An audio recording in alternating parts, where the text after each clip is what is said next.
Hola, ¿qué tal? Pues me da mucho gusto saludarlos de nuevo. Pues ya estamos terminando esta serie impactante de una fe que conquista. Hemos abarcado ampliamente el tema de la fe. Bueno, en este aspecto, ¿no? En la fe que logra lo imposible o la fe que conquista o sobrenatural. Recordando los dos pasajes que son nuestra base de toda esta serie, Hebreos 11:30, donde dice la Escritura: por la fe cayeron los muros de Jericó después de rodearlos 7 días. Y también el relato de la toma de Jericó en Josué capítulo 6 del 1 hasta el 20, donde el 20 dice que los muros cayeron y entró cada uno hacia adelante a tomar la ciudad. La fe entonces puede lograr que una muralla impenetrable caiga. La fe puede lograr que cualquier cosa, por difícil que parezca, si Dios te prometió que sucederá, sucederá. Hemos visto hasta ahora 4 verdades o principios de esta fe. Recuerden que en Santiago hay una porción donde Dios dice, usando al apóstol Santiago, que los demonios también creen. Entonces no se trata de creer mental. Mucha gente en el mundo occidental, aquí en México, si le preguntamos que cree en Dios, va a decir que sí. Pero una cosa es creer y otra cosa es tener fe.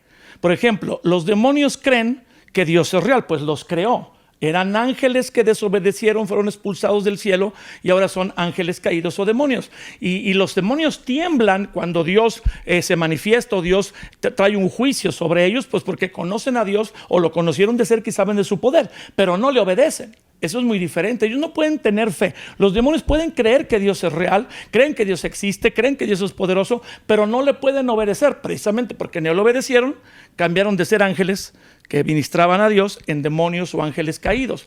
Así que la fe que tenemos en la Biblia, o la fe que Dios da, la fe real, es una fe que se caracteriza por creer lo que Dios dice, creer la promesa de Dios y por obedecer la orden de Dios ligada a esa promesa. Y lo vimos muy bien ahí en Josué capítulo 6, donde Dios da la promesa y dice: mira, yo he entregado Jericó, su rey y sus varones de guerra. Aunque la ciudad estaba cerrada, no podía nadie entrar ni salir, tenía murallas impenetrables, Dios había dicho: les he dado la ciudad, como que ya había sucedido. Entonces la promesa se cree, pero luego les da una orden extraña, si se puede llamar así, como en muchos otros casos, que rodeen la ciudad durante 7 días dando 13 vueltas.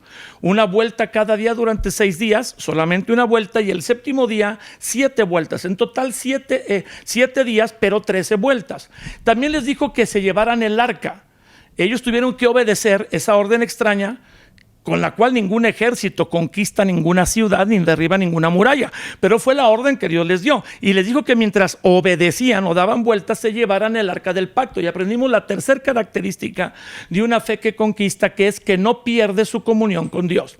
O sea, no obedecemos en una cosa en la que Dios nos está hablando sobre un problema, una dificultad que tenemos, y que Dios nos da una promesa y le creemos a Dios y lo obedecemos, pero ahí lo obedecemos, pero lo desobedecemos en muchas más.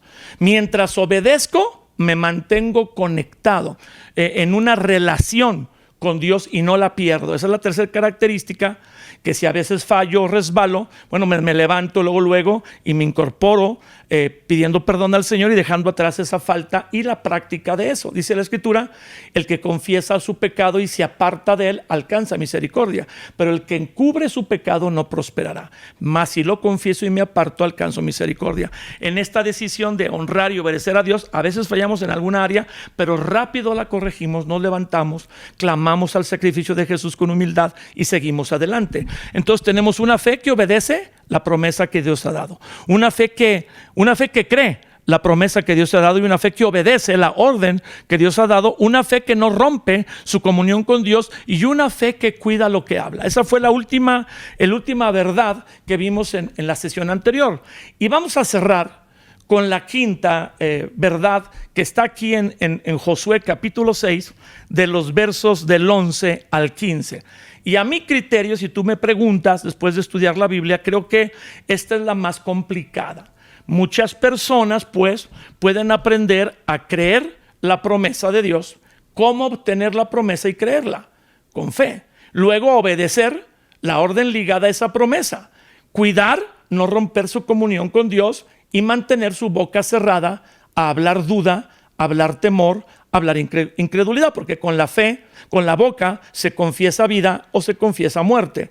Pero viene la quinta, y la quinta verdad es una fe que conquista, obedece completamente, obedece completamente.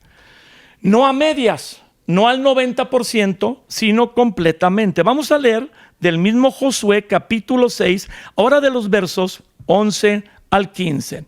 Josué 6 del 11 al 15.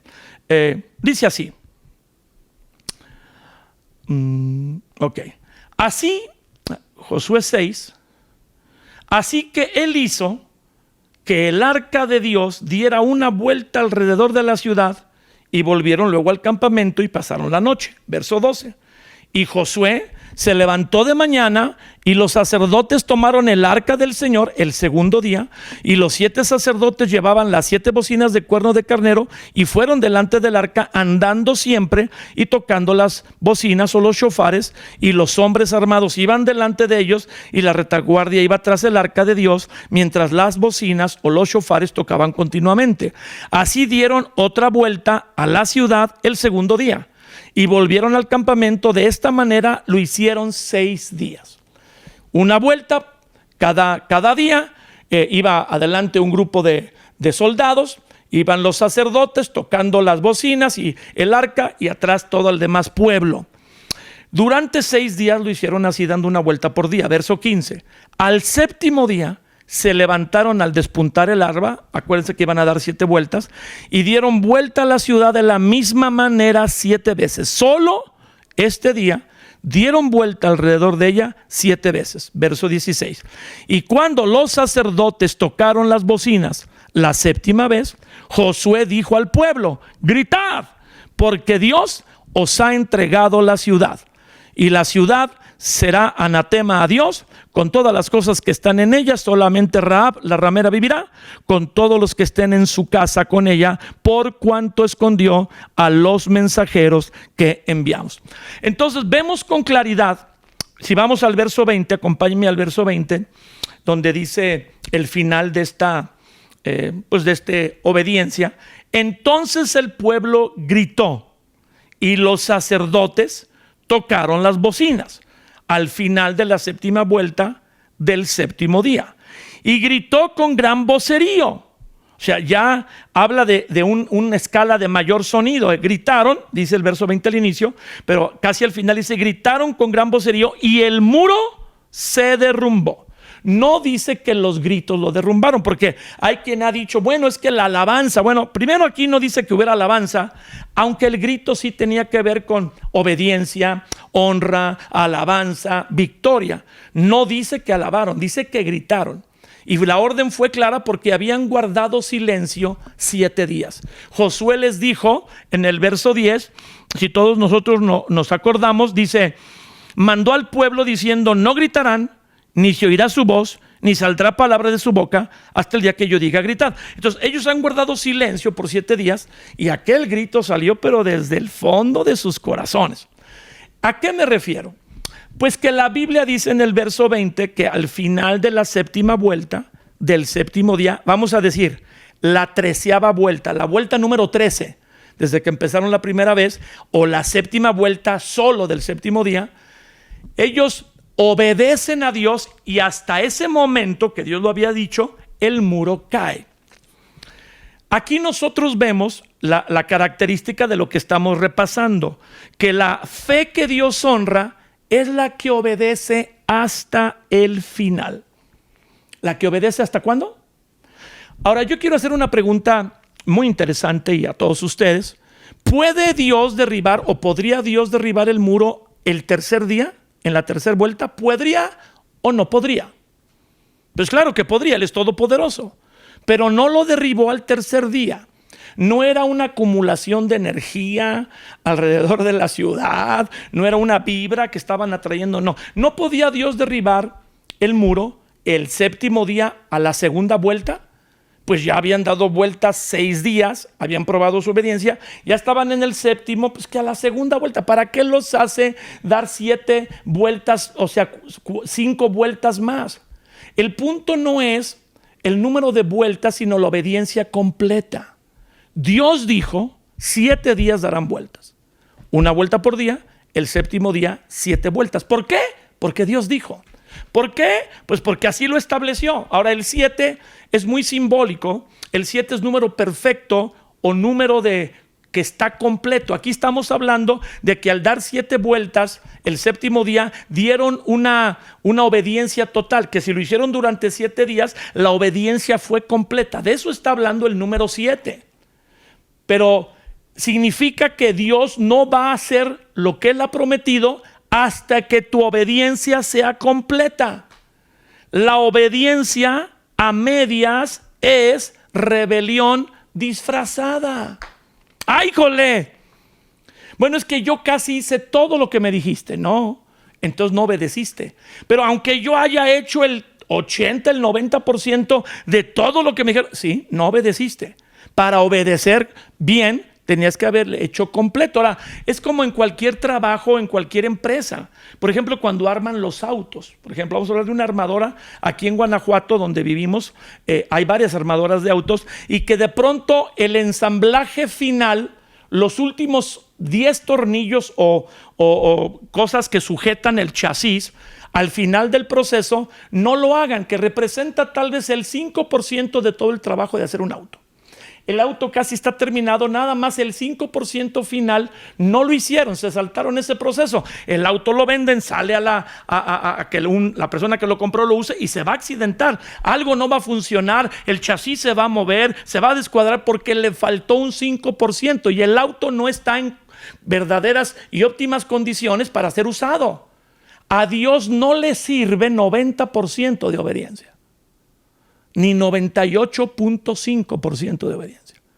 La única obediencia que Dios recibe es la que es completa, la que es total. Como diríamos aquí en Trigo y Miel, si usted puede, dele un aplauso al Señor. ¡Qué barbaridad! ¡Qué barbaridad! Muchos, al ejercer su fe y creerle a Dios, obedecen un 75 o 80% de la instrucción. Eso no es obediencia completa. Eso no es obediencia total. Y sí puede decir la persona, puede argumentar, pues es que hice mucho, hice más de la mitad, sí, pero no se te hizo, no hiciste todo completo.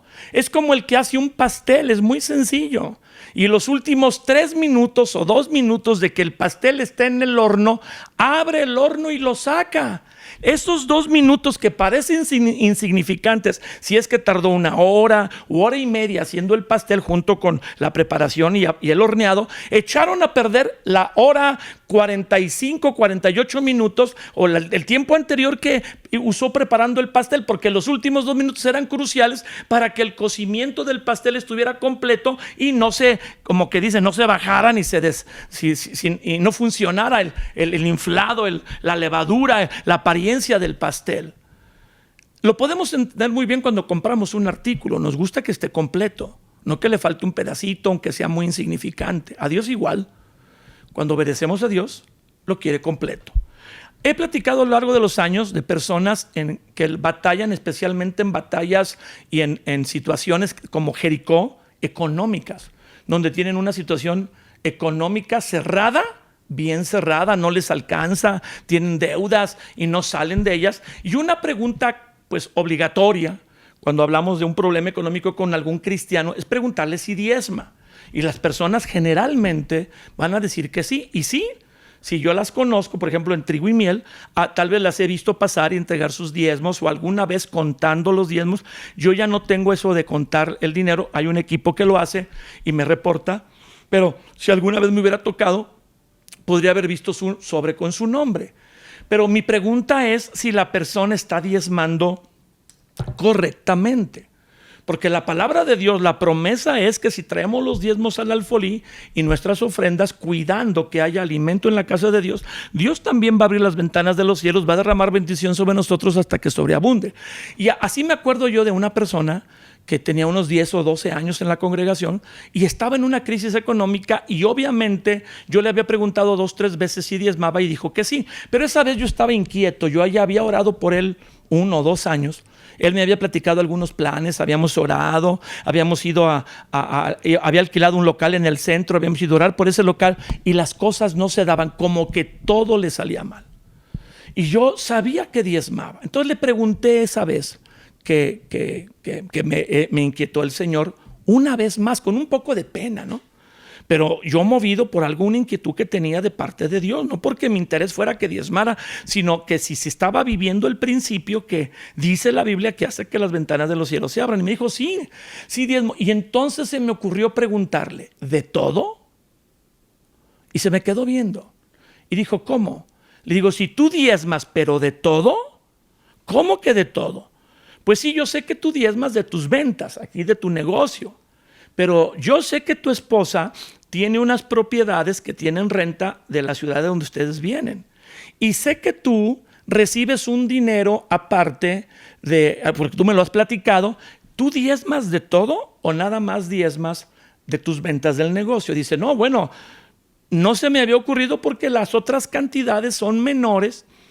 La principal fuente de sostenimiento es el negocio. Sí, pero la Biblia dice en Malaquías 3, si algunos lo recuerdan, trae todos los diezmos al alfolí. Dice todos. Se me quedó viendo y me dijo, alguna vez di una ofrenda de los otros negocios. Vamos a decir que este era un hombre que vendía pues sus 80, 100 mil pesos en su negocio, y de los otros rubros recibía 10 o 15 mil pesos. No se le hacían significativos en comparación a lo de su negocio principal. Pero la Biblia dice que hay que diezmar de todos los ingresos. Y el no haber estado diezmando de todos sus ingresos le había estado robando la bendición de Dios. Entonces él me captó cuando platicamos eso, empezó a diezmar de todos sus ingresos, luego hasta era radical, ¿verdad? Y alguna vez una persona le pagó una deuda atrasada, como de 5 o 6 años, que él daba por perdida, y él lo primero que hizo fue traer sus diezmos de todo, porque dijo, Dios me enseñó a obedecer de todo, honrar a Dios con todo. Y cuando él empezó a hacer diezmando de todos sus ingresos, no solo del ingreso principal, que obviamente era del que él diezmaba y sentía que nomás había que hacerlo de eso, su economía cambió. Qué interesante es que Dios sí cumple cuando la obediencia es completa o es total. Y bueno, vamos a hablar de otro caso, de sanidad. Ahorita hablamos de finanzas, pero a veces el problema de una persona es la sanidad. Y yo recuerdo en Primera de Reyes capítulo 5, Primera de Reyes 5, anótelo por ahí, la historia de aquel general asirio o sirio llamado Naamán, que tenía lepra, que era un hombre valeroso en extremo y a través del cual él había dirigido los ejércitos del rey de Siria y había dado Dios victoria al rey de Siria y a la nación de Siria por la pericia en el campo de batalla y la estrategia militar de este general, y que era un hombre de confianza del rey, valeroso en extremo, pero leproso. Y él quería sanar de la lepra. En el tiempo bíblico de ese tiempo del Antiguo Testamento, la lepra era una enfermedad mortal, no tenía cura. La Biblia dice que su sirvienta, la que le atendía con su esposa, una muchachita que habían esclavizado de una nación que habían conquistado, le dijo que en el territorio de Israel había un profeta llamado Eliseo, que si él le pedía a ese varón de Dios que orara por él, seguramente sanaría. Y dice el dicho que el perdido va a todas. El general Naamán se pertrechó con varias riquezas, con oro, con plata, con vestidos, con cosas valiosas, y se fue a ver al profeta, y dice la Biblia que el profeta ni siquiera salió a recibirlo, porque el problema del general no solamente era que tenía lepra. El problema del general es que tenía orgullo. Él estaba enfermo de dos cosas: externamente de la lepra, pero por dentro del orgullo. Entonces la respuesta del profeta, porque hasta parece mal educada, digo, si una persona te va a buscar, lo de menos es atenderla, y más si es una persona prominente como un general, que es el general de la potencia mundial de toda la región, ha conquistado hasta el propio pueblo de Israel. Entonces el profeta manda a su sirviente a decirle que se sumerja 7 veces en el río Jordán. Y la historia dice que el general Naamán se ofendió. ¿Cómo me voy a sumergir en ese río mugroso si los ríos de mi nación son más limpios, más hermosos que este río Jordán? Pero el asunto no era que las aguas del Jordán fueran milagrosas. El asunto es que el general tenía que obedecer y vencer su orgullo. vencer su orgullo, que era otra enfermedad que él tenía, pero de la que no se daba cuenta. Y dice la Biblia que entonces él fue al Jordán porque otro de sus soldados le dijo: oye, si el profeta te hubiera pedido una gran hazaña como que cortaras las cabezas de 100 enemigos y se las trajeras, lo hubieras hecho. ¿Cuánto más que te pide algo tan sencillo como sumergirte en el Jordán? Bueno, pues animado por ese consejo, ese ánimo de uno de sus soldados, él va al Jordán y se sumerge. Y mi pregunta es: ¿por qué no sanó a la tercera zambullida? ¿Por qué no empezó a sanar desde la primera vez? Dice la Biblia que no sanaba hasta que la séptima vez se sumergió en el Jordán. Obediencia completa, obediencia total. Y cuando sale de las aguas del Jordán la séptima vez, dice la Biblia que su piel era como la de un niño recién nacido. La obediencia total trae el cumplimiento total de la promesa. ¿Le puedes dar un aplauso a Dios? Nuestra última historia está en 1 Samuel 13, 8 al 12. Y luego los versículos 13 y 14. En esta historia se nos dice que el rey Saúl va a una batalla y le pide al profeta Samuel, el rey Saúl, pues que él venga a orar por todo el ejército, él y su ejército, para que vayan a pelear con la bendición de Dios contra los filisteos. Y Samuel le dice: está bien, yo tengo un asunto que hacer, pero en 3 días regreso, oro por ustedes y se van a la batalla. Vamos a leer lo que dice 1 Samuel 13, 8 al 12 y luego el 13 y el 14. Casi obedece completamente, dice el verso 8. Entonces Saúl esperó 7 días, conforme al plazo, le había dicho que esperara 7 días, conforme al plazo que Samuel había dicho. Pero Samuel no venía a Gilgal y el ejército que había reunido Saúl le desertaba. Entonces dijo Saúl: tráiganme el holocausto y ofrendas de paz, y yo ofreceré el holocausto. Pero él era rey, no sacerdote ni profeta. El profeta Samuel era sacerdote y había estado cuidado por el sacerdote Elí de la tribu de Leví. Él era el adecuado para ofrecer el sacrificio, pero desesperado Saúl, porque no regresaba Samuel y el ejército se le desertaba, pidió que trajeran el holocausto y ofrendas de paz y ofreció el holocausto. Cuando él acababa de ofrecer el holocausto, he aquí que Samuel venía. Samuel regresó, como él lo había dicho, a los 7 días antes que se acabaran. Entonces Saúl salió a recibirle para saludarle. Y Samuel, viendo que él había ofrecido el holocausto, dijo: ¿qué has hecho? Y Saúl respondió: vi que el pueblo me desertaba y que tú no venías dentro del plazo señalado, pero ahí está, antes que acaben los 7 días, ahí está llegando. Y se desesperó porque llegó como al final. Tú no venías dentro del plazo señalado y que los filisteos estaban reunidos en Micmas y mi ejército estaba atemorizado. Me dije, verso 12, ahora descenderán los filisteos contra mí en Gilgal. Yo no he implorado el favor de Dios, me esforcé pues y ofrecí el holocausto. Parece una respuesta lógica. Se me está desertando el pueblo, pues oramos y ofrecí el holocausto. Entonces Samuel, dice el verso 13, dijo a Saúl: locamente has hecho, no guardaste el mandamiento del Señor tu Dios que él te había ordenado. O sea, resumen, no obedeciste bien, no obedeciste completamente, te desesperaste, te adelantaste. Si hubieras obedecido completamente, ahora Dios hubiera confirmado tu reino sobre Israel para siempre. ¿Sabes qué significa eso? Que tendríamos que decir: Jesús, hijo de Saúl. Porque si Saúl obedece, nunca hubiera sido desechado y nunca hubiera surgido David, de quien fue antepasado ilustre de Jesús, de que decían Jesús, hijo de David o descendiente de David. Tendríamos que haber dicho Jesús, hijo de Saúl o descendiente de Saúl, porque si él obedece y espera al profeta, aunque se esté queriendo acabar el 7º día, el profeta dijo: al 7º día regresaré y ofreceré el holocausto. Y ahí estaba, nada más que Saúl, tal vez 6 horas antes o 10 horas antes, se adelantó, se desesperó y hizo algo que Dios no le dijo que hiciera. O podemos decir que desobedeció. Dice: si hubiera dado, él hubiera confirmado tu reino para siempre, sobre Israel para siempre, mas ahora, verso 14, tu reino no será duradero. Dios se ha buscado un varón conforme a su corazón, al cual Dios ha designado para que sea príncipe sobre su pueblo, por cuanto tú no guardaste el mandamiento que Dios te mandó. Obedeció y esperó 6 días. ¿Y qué les gusta? 18 horas. Pues casi es completo, pero no fue completo.